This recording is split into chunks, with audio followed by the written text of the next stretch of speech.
huge success. And I do think that sometimes they should be looked to put in some skin in the game. Because far too long, Mr. Speaker, have we had developers and other people that don't bear the proper infrastructure fees, and then we, the people, end up either paying for it in total or it just never gets done. And I really look at trying to involve people in the vicinity, if but for that they have a vested interest in the solution.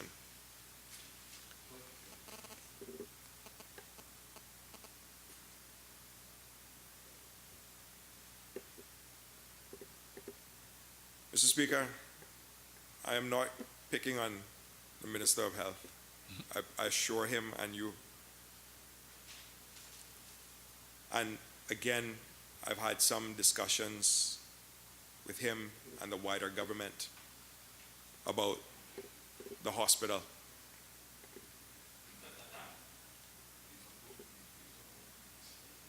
Mr. Speaker, I'm encouraged by what the Minister of Health is doing. My own view is that we should find a true way to partner with some of these world-class institutions that are courting the hospital and the HSA. Not only will it raise the profile, it will raise standards, and it will give employees of the HSA a boost to their CVs if they can say that they work for some of these world-class, well-renowned institutions.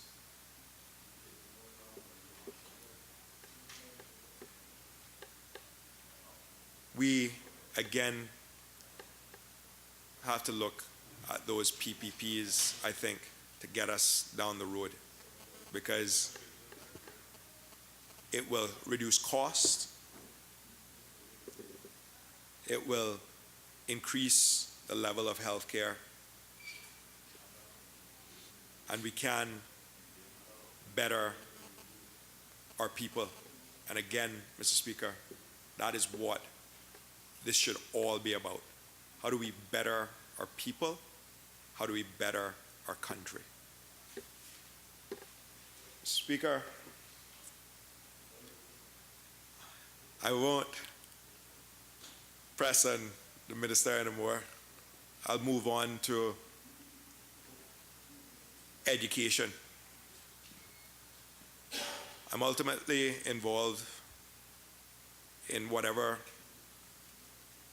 we achieve or fail to do, because I am the counselor in that ministry. And the minister has tasked me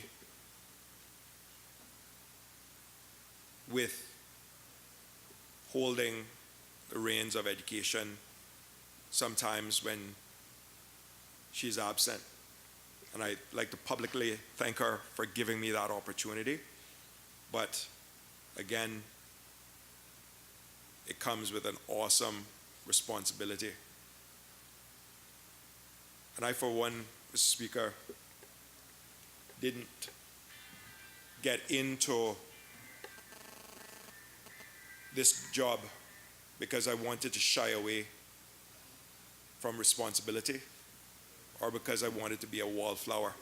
So I welcome the task, and I have committed to her that I will carry out her vision as well as the vision of the entire government, including the independents and what we campaigned on as well. And I'm not going to go in to a number of the accomplishments, the journey thus far. I will leave that to the Minister of Education and the second elected member from West Bay. But I would like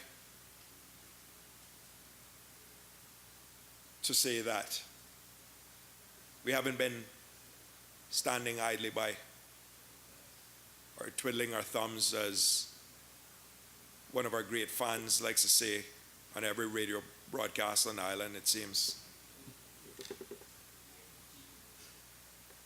We have just moved into phase 2 of our approach, with strict behavioral changes coming into play for September 2014, which the minister has said will be carried out without fear or favor. Changes to the education modernization law will be coming into effect before the school year starting September 2015, with a view of changing the governance model for schools based again on stakeholder participation and public-private partnerships, setting national standards for achievement, performing baseline audits of our schools. But I think most importantly, Mr. Speaker, the minister's vision is to reestablish the independent inspectorate of our schools, because we were very surprised and disheartened when we realized that the last full set of inspections were done sometime in 2007. So how can we accurately determine where we are if we haven't done the exercise in an objective and transparent manner and then acted on the reports? That independent inspectorate will be taken out of the hands of the Ministry of Education, and those results will be tabled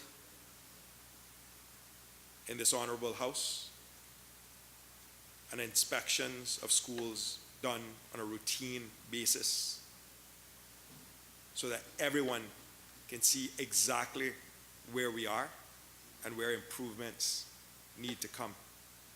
And I think when we accomplish that, because it's not if, people will see what the minister's vision is in creating centers, or creating education as a center of excellence in the Cayman Islands. It's not going to happen overnight, but I dare say that we are setting the groundwork, and we're going to be vigilant while we're here to ensure that education is left in a better way than when we found it. We are also looking, Mr. Speaker, at the scholarship criteria, and having regularized the Young Nation Building Scholarship, which had to involve a rebalancing of the amounts of several people, because some of them were getting up to 3 times the amount as any other scholarship recipient, and those were in high school. We have carried out our audits, and if you've seen recent headlines, it has resulted in at least one person being arrested in relation to activities carried out under this program. Our view, Mr. Speaker, is that right is right and wrong is wrong, period. And we cannot just do things because people did them before. And just because they were allowed in the past doesn't mean that we should allow the abuses in the present. And we stand behind our actions. And I'm happy that we've been able to shed some light on some of the practices therein, because it's important for the people of the Cayman Islands to know that their interests and the fairness of the system is being safeguarded for their benefit and the benefit of their children.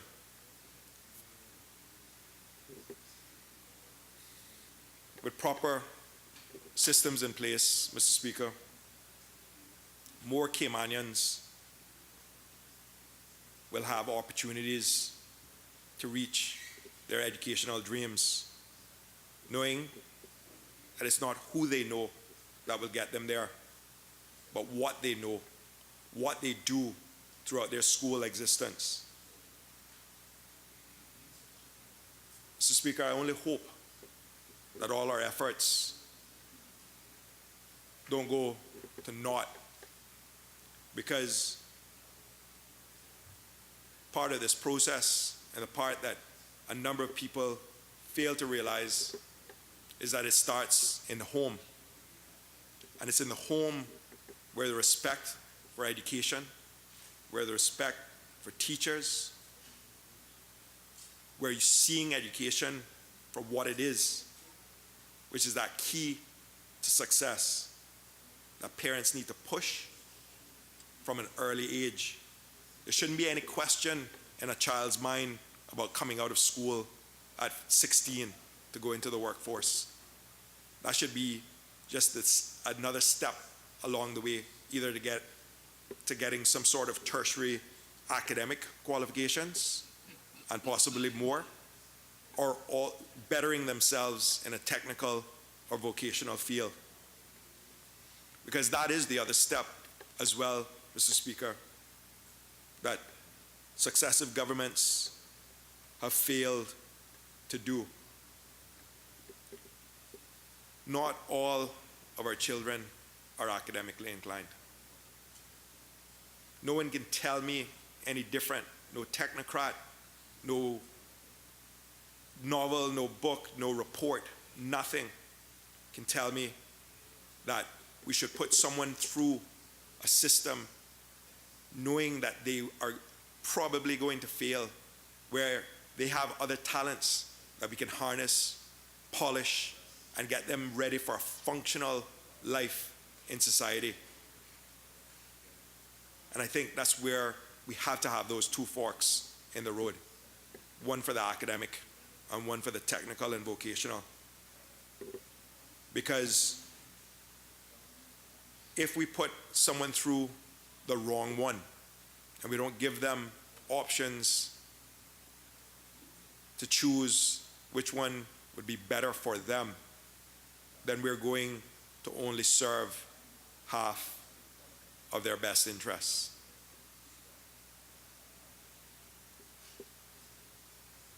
The other thing I would ask the people viewing and listening to this proceeding to take into consideration, Mr. Speaker, is the obligation and responsibility to pay for your child's education if you can. It shouldn't always be what can government do. Government should not be the only source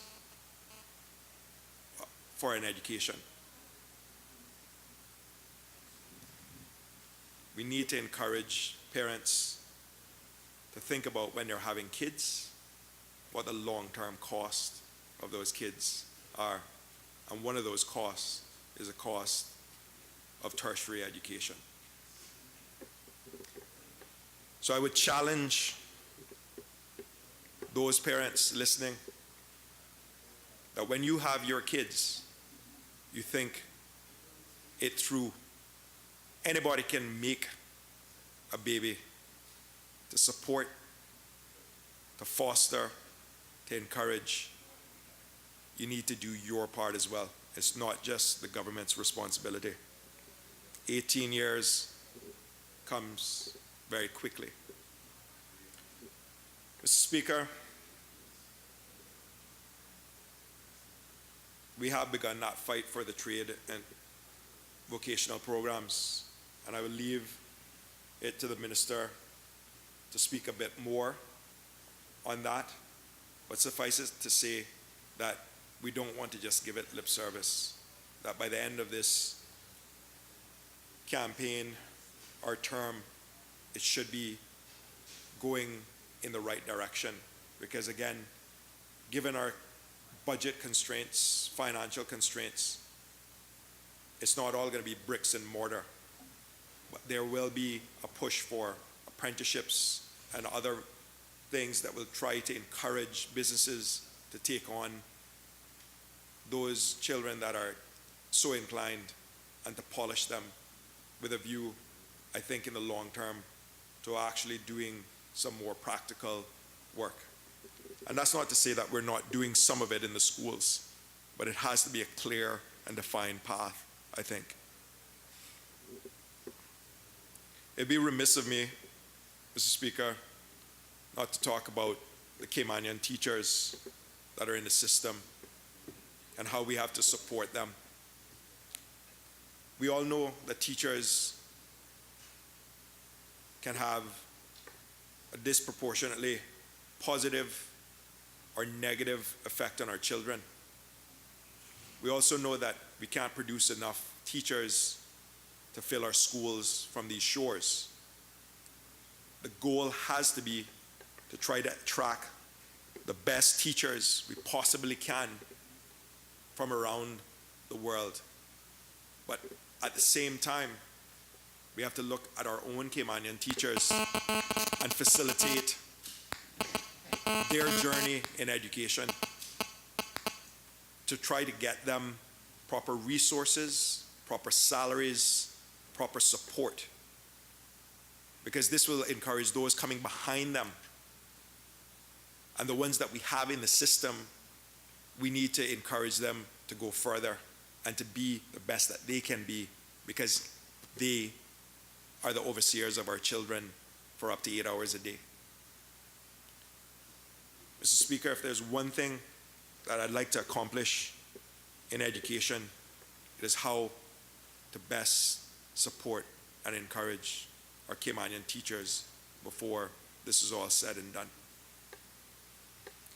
The minister has started that with mandating succession plans, but we need to do a bit more. And again, in some of the things that she will no doubt talk about and the things that I know she's advocating for, it is to get them in a better stead.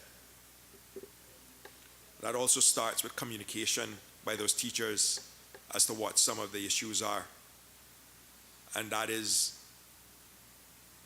sharing that information without any fear of people coming back and using that against them. Mr. Speaker, we've started teachers' forums, and the minister has stressed on every single occasion that if any repercussions come because they're being honest about their situation, that she will take it to wherever she has to take it to ensure that that doesn't happen. And I found her to be a woman of her word thus far, and an advocate for things she believes in. So I don't question that she will go to every extent to ensure that there are no repercussions for people actually telling us how the situation that they find themselves in has come about and what they are enduring daily. It's that kind of support, Mr. Speaker, that will empower people to feel that they're appreciated and to give 110%. And we have to find a way to promote those great teachers, Caymanians and otherwise, who would go the extra mile to take care of our most precious natural resource, the youth of the Cayman Islands. Mr. Speaker,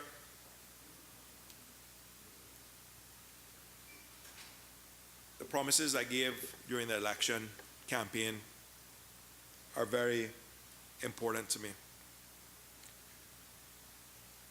One of those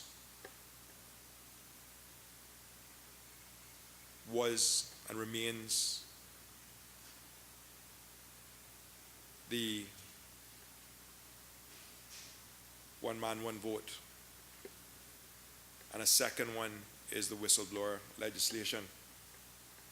Some people might question why we didn't support motions coming from the opposition. I just want to assure people, the good people of the Cayman Islands, that those are things that we've discussed at length in the government, and we've had the promise that they will be reviewed and brought before the end of this term. And that's one of the promises I'm going to keep my colleagues in government conscious of. And when they do come, I will fully support both of those endeavors that we all campaigned on. Because again, it's a step in my mind in the right direction, and it's a promise that I made, and it's a promise that I intend to keep. We have said in this past year some of the concerns that we have, and again, those are shared by some and not others. But when we get to that position, it will be a debated and compromised position, but it will be in the best interest of the people of these islands and not for any political group or grouping. Mr. Speaker, so we've spoken about the finances of the country, and we've heard what we've done, what we're going to do, what we intend to do.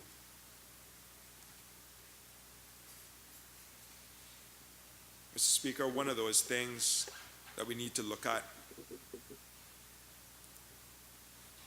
is how to keep wealth in the Cayman Islands. There's a tremendous amount of money being made in these islands, sometimes not by Caymanians. And yes, I understand trickle-down economics, but we have to try to ensure that our people participate when they can, where they have all the skills to participate in some of those golden apples. And I, for one, before the end of this term, intend to bring motions or a motion to ensure that some of the loopholes that exist where people can come into these shores and set up very lucrative businesses without any Caymanian participation whatsoever, even when that Caymanian participation exists both from a financial and a skill set level. Because again, if we're allowing people to go off or to come here, make their money and take it abroad to buy everything from vineyards to golf courses to mansions, who are we building it for? And what will be left when they've taken it, gone, and left us with what they didn't want? Mr. Speaker, I will always make my decisions based on empowering our Caymanians, especially when they've done their part, the part that we asked them to do.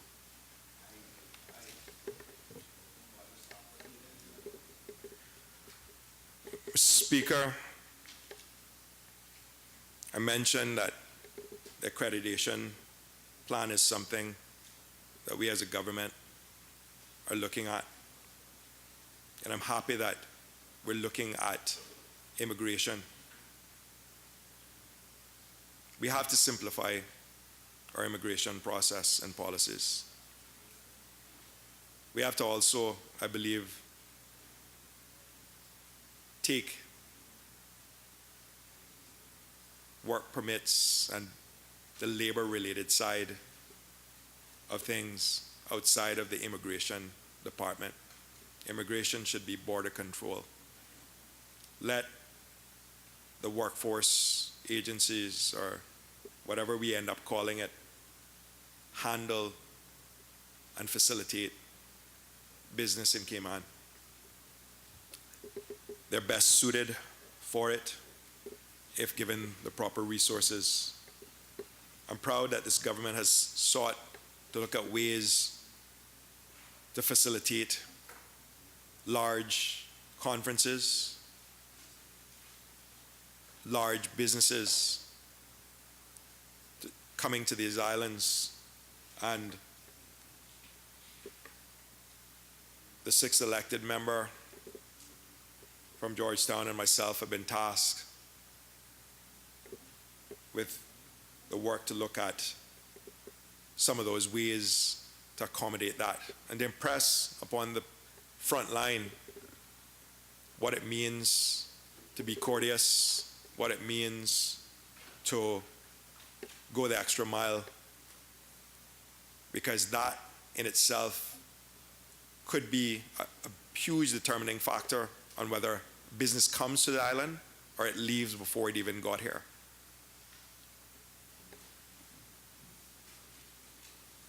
Mr. Speaker, 1 year in, I've learned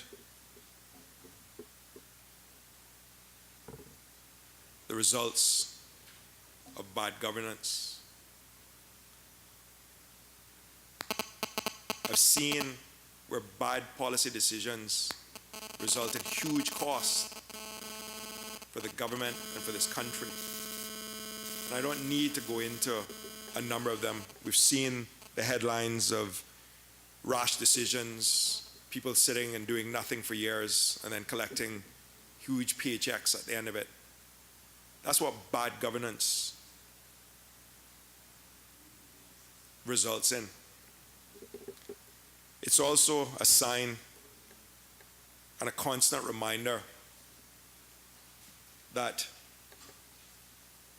we need to be as transparent as possible. We need to play by the rules, and we need to realize that each and every one of us in this honorable house still follow the rules of the Cayman Islands. Nobody here is above the law.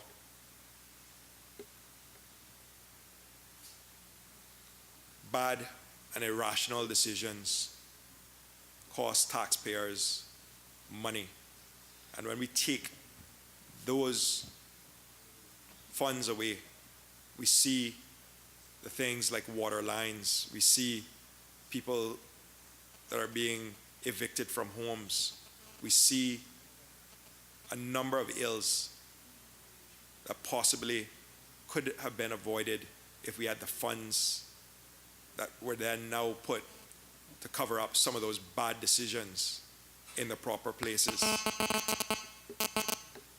Imagine what could have been spent on education, mental health, the police, roads. I don't even want to start to begin, Mr. Speaker, to add up the tab. And for confidentiality reasons, some of those figures won't be known as well. But I just know that bad governance cost the country money. And I hope that these good people of the Cayman Islands never become nostalgic for that sort of governance again. To the supporters of such activity that say we've done nothing, I'm proud that we've done none of that. If not repeating that type of activity is doing nothing, then I wear that high on my sleeve.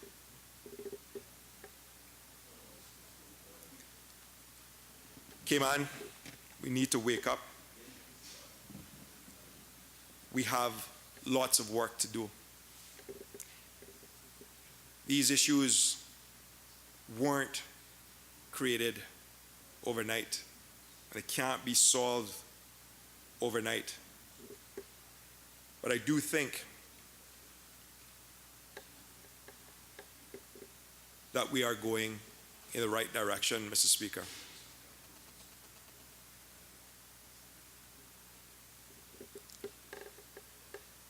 Mr. Speaker, I have to commend the Premier and the Minister of Finance.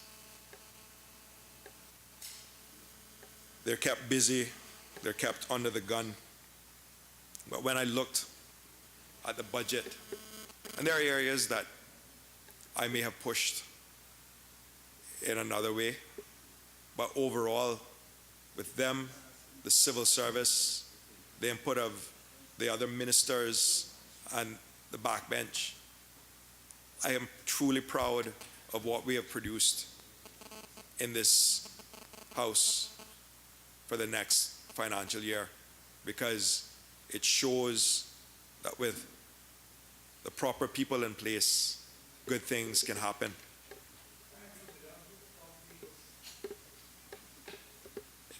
If you hadn't taken so much time, I could have gotten another half an hour yours. Mr. Speaker,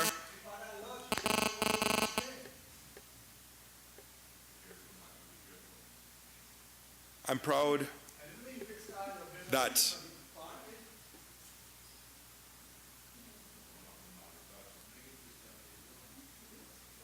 politics is not politics as usual.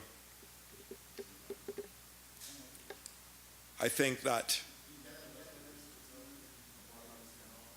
if he was conveniently out of the room when I said that.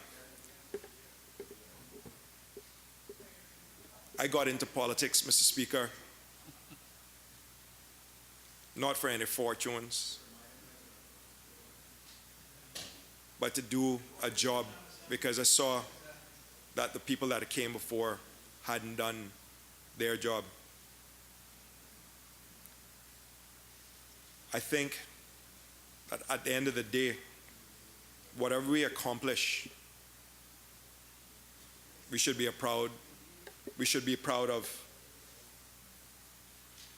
And I'm certainly proud to be a part of this coalition government. And like I said before, I'm not asking permission for anything I do. I ask for support. And in that, the exchange is also support for those things that we all know will aid the people of these islands and our children after us. Mr. Speaker, with those not so few words, I thank you for your indulgence, and I thank you for allowing me to express some of my views.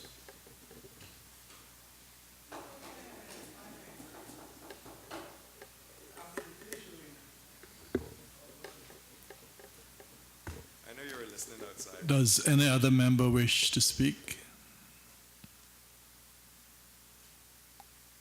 Does any other member wish to speak? I now call on the honourable member from Northside.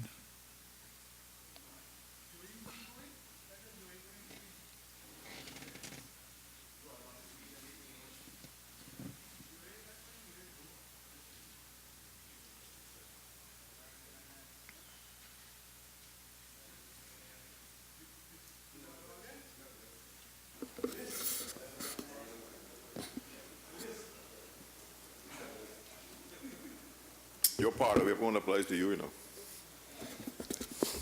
Your part of whip don't active over there. Mr. Speaker, let me start my contribution to this debate on the 2014 throne speech and the 2014-15 budget address by expressing my profound disappointment in the throne speech. It was hopelessly short on substance and policy proposals by the government to address many of the issues, concerns, and problems faced by Caymanians in this society. Mr. Speaker, the statement entitled "Stability, the Road for Prosperity," delivered by the Premier after the throne speech by the Governor, is, as you would be aware, not debatable under Standing Order 30, Suborder 2, which reads, "No debate may arise on such a statement, but the presiding officer may, in his discretion, allow short questions to be put to the member making the statement for the purpose of clarification." Your confirmation, Mr. Speaker, of my interpretation of standing orders was demonstrated by the fact that you allowed the Leader of the Opposition to exercise the provision of that standing order, Suborder 2, by facilitating him to ask questions of the Premier immediately after he had completed the statement. Therefore, Mr. Speaker, in my contribution to the debate, I will not reference nor make any comments on anything contained in that statement. Mr. Speaker, in my view, it is unfortunate if an elected government cannot trust the governor to deliver a speech which they approve and for all intents and purposes prepared, that should have included all the policy positions taken and intended by the government for the 2014-15 financial year. For the elected government to reduce the throne speech to 12 pages of soothing philosophy devoid of any substance is truly regrettable and regressive, simply to afford the Premier to make a statement declaring policy plans and decisions that should have been in the throne speech. The statement, in my view, and the position it occupied on the order paper, program for the day, whatever you choose to call it, in my view, also eroded and usurped the constitutional authority and responsibility of the Minister of Finance, who is charged with the constitutional authority for finance and legally under the PMFL to produce and deliver the budget address. The announcement of adjustments to government fees, awards of salary to civil service, and such financial matters belong in and should remain in the budget address and not in a non-debatable statement by the Premier.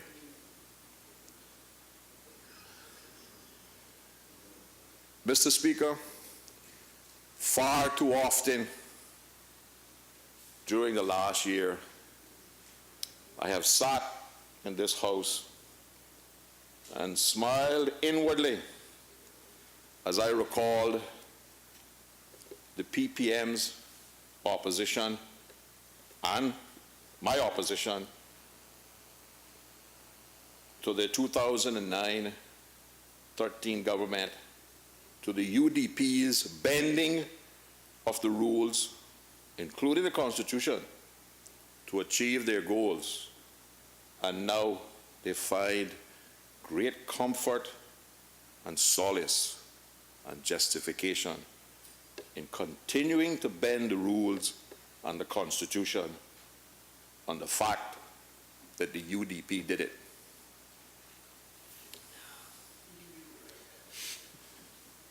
Mr. Speaker, let me congratulate the Minister of Finance on his comprehensive budget address, delivered with the quiet confidence that only great preparation can engender.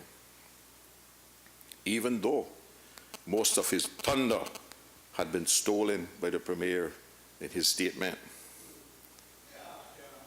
The public that I interact with, communicate with, and listen to are fully aware of who did the hard work, and there is great confidence and expectation that with the Ministers of Finance hand on the tiller, the good ship Cayman is in good hands and on the right course. Now, Mr. Speaker, let me turn to the throne speech to see if I can find anything therein on which to praise the government. Well, Mr. Speaker, I can agree with the governor in congratulating the government on completing their first year in office.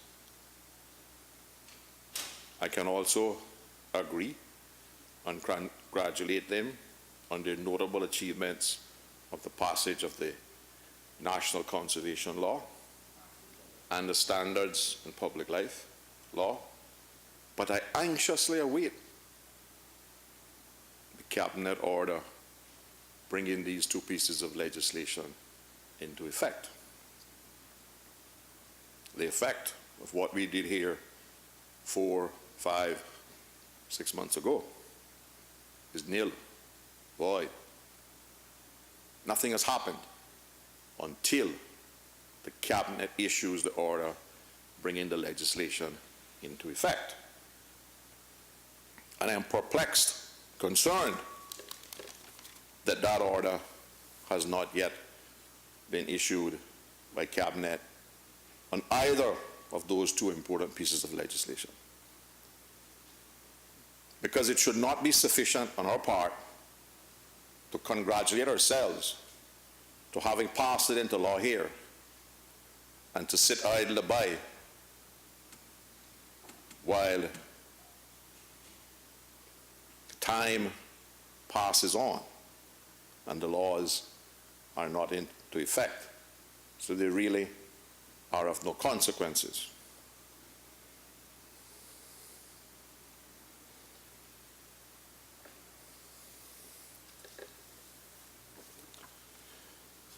In the governor's statement, and I quote from page 2, bottom paragraph. In the international arena, a number of developments enhanced the Cayman Islands' reputation as a player of note. The opening of Cayman Health City was heralded across a wider range as an initiative that embodied both innovation and foresight in the fields of medical tourism and affordable tertiary care. I find that statement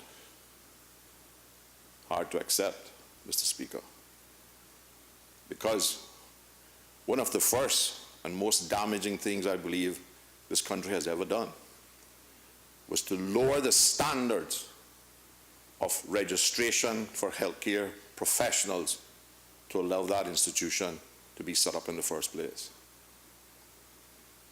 This country is going to pay dearly for that in the near future and in the foreseeable future.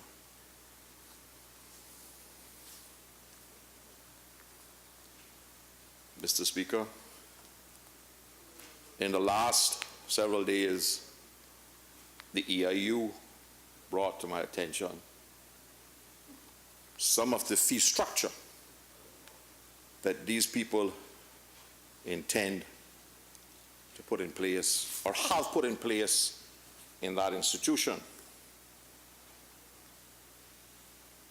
And I do believe that is correct to describe that fee schedule as affordable tertiary care. Now, Mr. Speaker, I intend to drill deeper into that in Finance Committee to the Ministry of Health, allocations, and Synoco, etc. But 20 to 30% above fees currently being charged in the state of Florida is not likely to engender the kind of business for this country that these people assured government they were going to bring to its shores because they were going to do heart surgery for $10,000.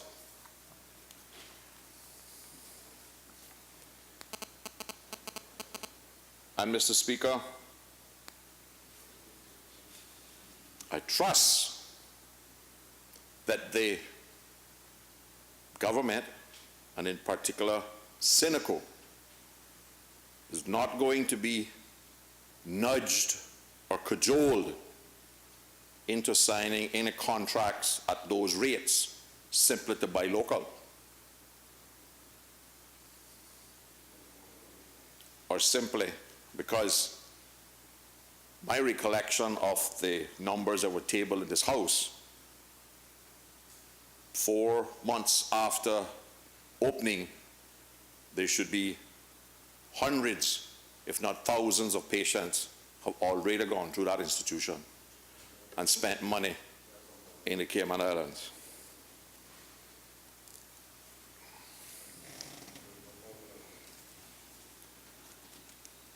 Mr. Speaker, I also agree that sports tourism is moving in the right direction. Again, I wait to see what returns the government will get from the $800,000 it's invested in a football field in Cayman for sports tourism.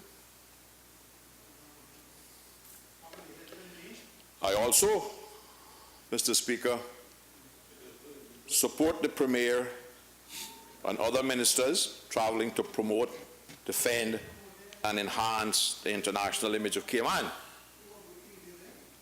However, Mr. Speaker, not so comforting with the one-day whirlwind visits by the FCO and the ministers overseas, and they give myself and my elected co-lead from East End a whole 20 minutes to talk to them. Because that's a waste of time. It is not possible to have a conversation that either party might benefit in that period of time. So what they're coming for, I don't know.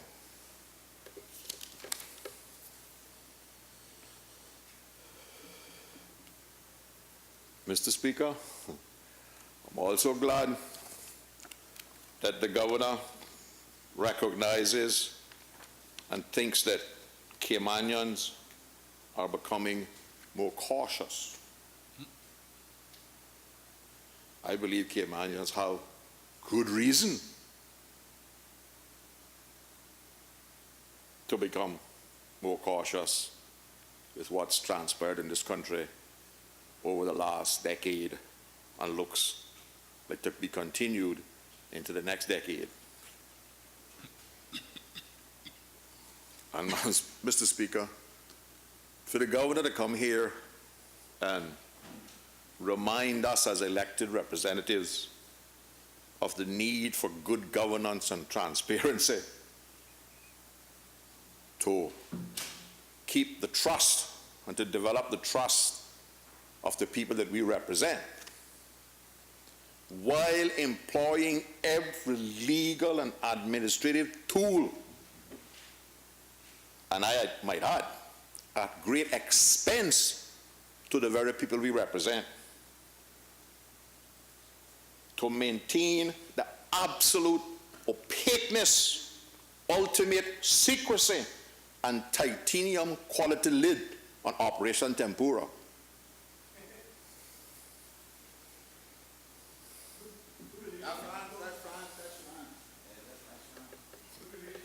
This, Mr. Speaker, my view, is a bit disingenuous and not appreciated by the people I represent, who I cannot inform how much of their money we paid Carnahan.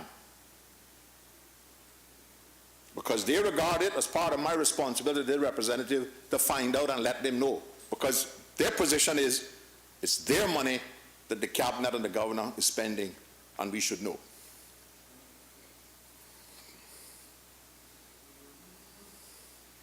Those, Mr. Speaker, are some of the reasons why Caymanians are beginning to be cautious and to doubt if we are worthy of their trust. I have a message to Mr. Ridger. Put the documents on the windshield of my truck. It's a black 4-wheel drive Chevrolet Colorado, license plate Q005. I'll get them out. Put on my truck. I'm going to release them to the public.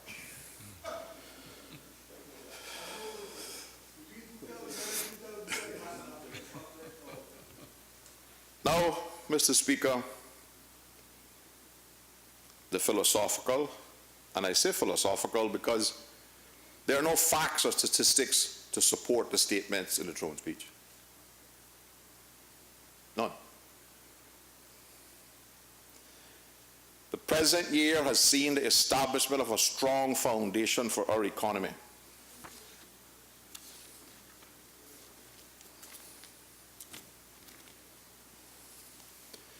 The present year has seen, and I quote, the present year has seen the establishment of a strong foundation of our economy upon which government will build.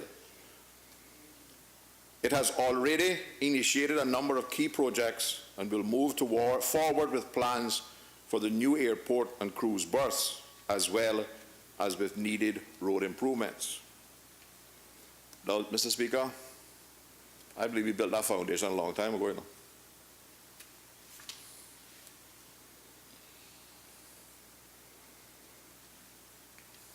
And it is kind of troubling to me. Plans for the new airport. I hope that that's a serious typographical error. Because I am not supporting any new airport in the eastern districts as was proposed as needed for Health City. Now, renovation of the current terminal, I support. That's not what it says. And these are the experts in English, not us little north side country boys. And this, I assume, when I was in EXCO, we certainly vetted and approved in a throne speech by any governor that came down here from our government. So I want to be given the assurance by the minister responsible that this is a serious typographical mistake and there is no plans to build a new airport. I have been given recent brochures produced by investors, supported by government, that puts pictures in their investments of an airport in the eastern districts. So, what them old people on our side say, where there's smoke, there's fire. Now somebody telling somebody something.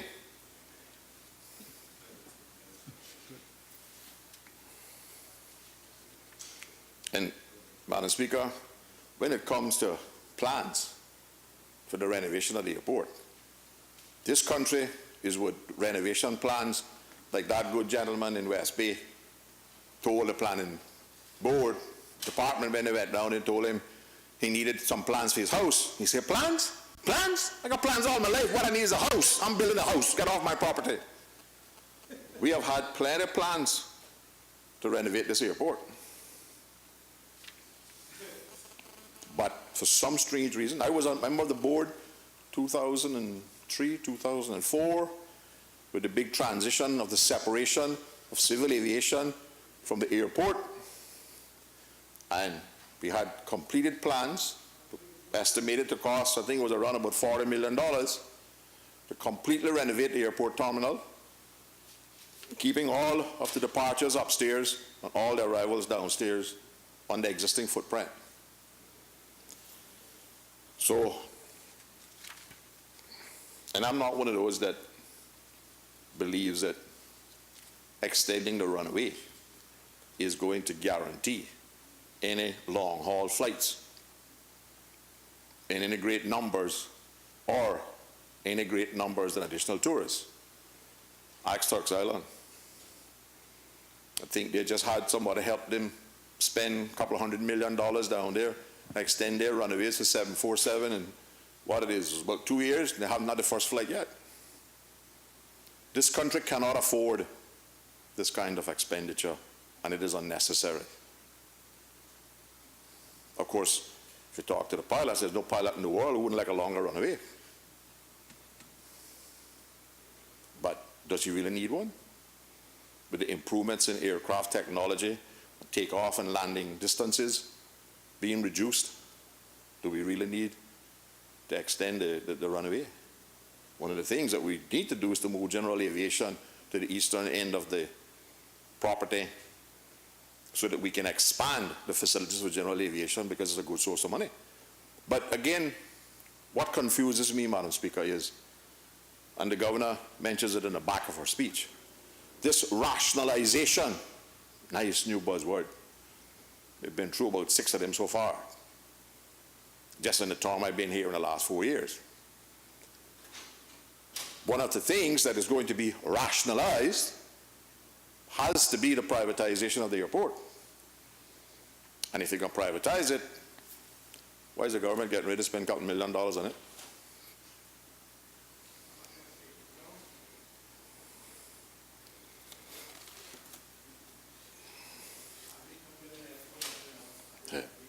Same with the cruise berths, Mr. Speaker.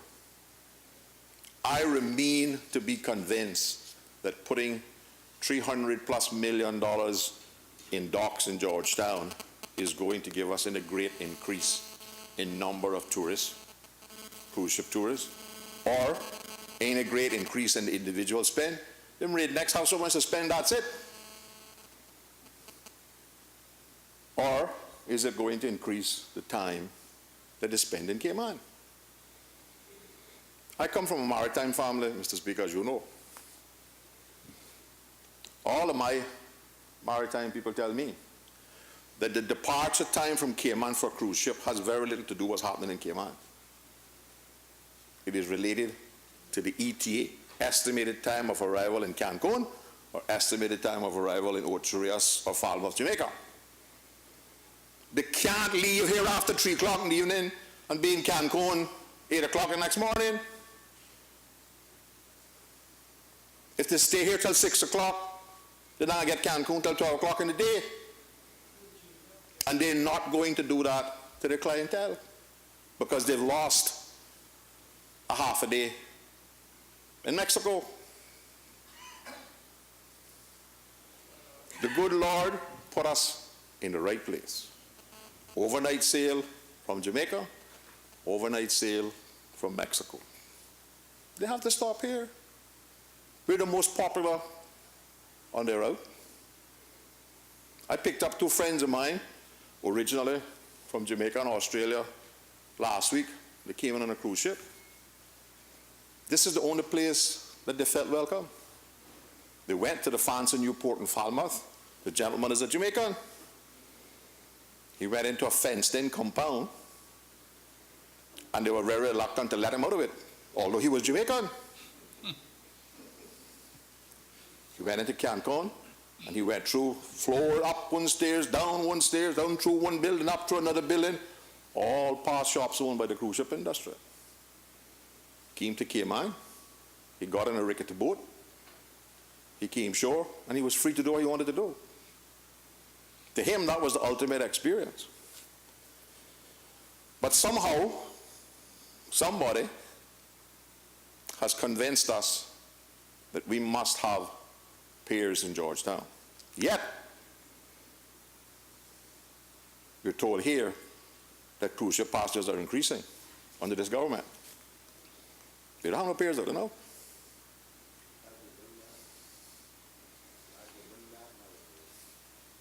Now, Mr. Speaker, do we need to enhance the cruise visitors' experience and the arrival facilities in Georgetown? Absolutely. But there's not only one solution to that, to build piers. All the person wants is when they get to the exit door on the cruise ship, there's something to step into or onto. We haven't looked. The business case that was made, for which the government paid a little bit of money, didn't evaluate alternatives such as changing the kind of boats that we're using from them single hull wooden boats that one of my granduncles built in the 80s. And as we know, outsiders would say, just as crank as a dory. Stand up on the shore watching her, she'll make your seat sick. Because she's single hull and single screw. Forcing the people who provide the tender service to buy decent boats, multi-hull, 150 people in it, taking it, air conditioned, glass tops, aircraft style seats, security belts. Make the journey from the cruise ship to the port an experience, a positive experience. Not worrying about getting splatters in the leg.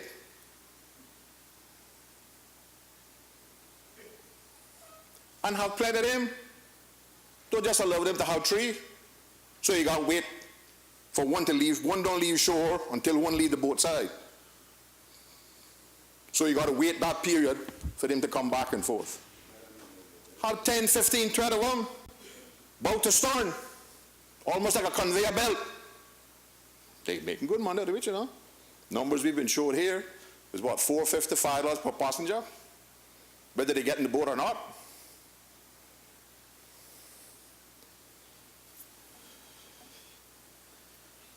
Cruise berthing does one thing.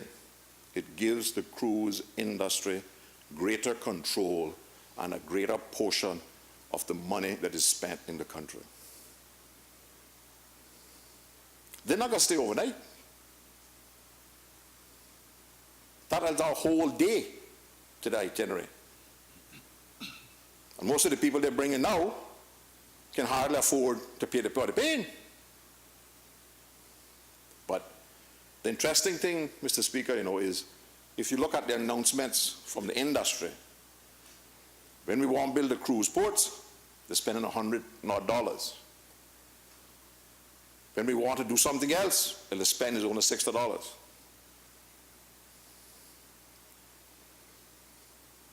And most of those passengers, and you know, all of us members, I invite you to take a little walk if there's a cruise ship in tomorrow, particularly more than two. Go down there, climb up the stairs in the Royal Waterloo, go sit on the back and listen to what's going on down there. The cajoling, the cursing, the encouraging people. Regulate the place properly. Put some trees down there, put them in big concrete buckets. Some mahogany trees, some ironwood trees, and I like the word ironwood, right? Some birch trees, some palm trees, some coconut trees. Liven the place up. Now that's to come in. Forklift come, pick them up, carry them for the shore. Nor'wester gone, forklift pick them up, put them back out there. Improve the experience of the cruise industry. Remove them security guards. I try to go down and buy a cigar from Robert, and it's a nightmare to get up the stairs. 2, 3 of them, you got to tell them who he is, where you come from, what you're doing, where you're going. That should only matter when you're either getting on the launch or getting on the boat. Shouldn't matter on the roadside, going up the stairs. Most of those people rented those places with a clear understanding that Caymanians could go there and transact business with them. But no, we go there and you got these people that harass you where you go. Every stop you go in town, got a security officer. What are you doing? What's his function? Me and Mr. McLean had to pay our telephone bill a while ago. Got to cut us off. So we had to go pay. On the way back, there's a security officer sitting down in the shade on the post office porch. Walking away. Right by the parking lot of the post office. Yeah. I said, sir, what's your job? He said, security. Pardon? Security. Oh, nice job, sitting down in the shade. And we're going to come to this security business in the government later on, you know. Because of that immigration yesterday, they had two. Opening and closing the door. Has to be cheaper, Mr. Minister of Finance, to buy automatic door closers from Thompson. Has to be cheaper. You know what my friend said? I said, what happened? They came on your crime going up so much now that every shop got security guard in it.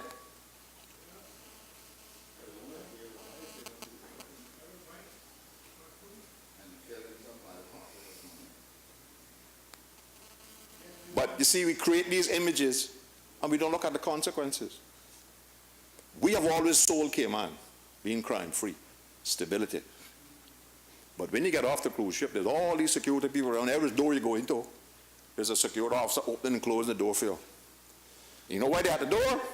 Anything happened, they're the first out. And I'll tell you something else. I think Usain Bolt would be under threat to try to catch him. Because the wages they're being paid, not what the security company is being paid now, you know. That's a different thing, but we got to find out in Finance Committee this year. Because we know what the security officers are being paid on the job. Mr. Speaker, sorry. Yes, we need to improve the cruise visitors' experience. So they will go away with the tongue of good report on Cayman.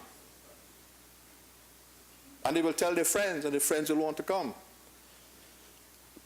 The last time this was brought up here, that unconstitutional councillor responsible at that time, Mr. Klein Glidden, told us that we were getting 85 to 90% of all of the cruise passengers on the western itinerary. So, that statistic is right. We're spending 300 plus million to try to get a portion of 15%. That don't make good economic sense to me, Mr. Speaker. We could spend a couple of million, improve the whole ambience of that place down there, make it a pleasant experience for the cruise visitor. And we could probably get away with keeping the 85% that we have. We might need no more.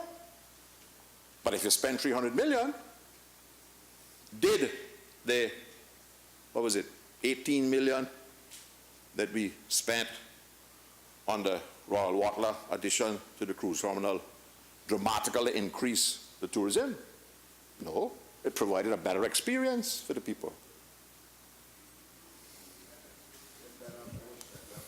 Is this a convenient time for you to take a break? We're not finishing shortly.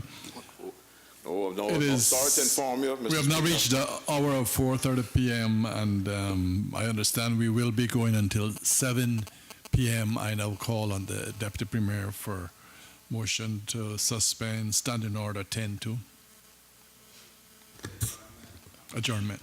I move Standing Order 10-2 to suspend the adjournment of this Honorable House. The question is that Standing Order 10-2 be suspended to enable the business of the House to continue beyond the hour of 4 p.m. All those in favor, please say aye. Aye. Those against, no. No. The ayes have it. This House is accordingly suspended until 10 minutes to 5. Thank you.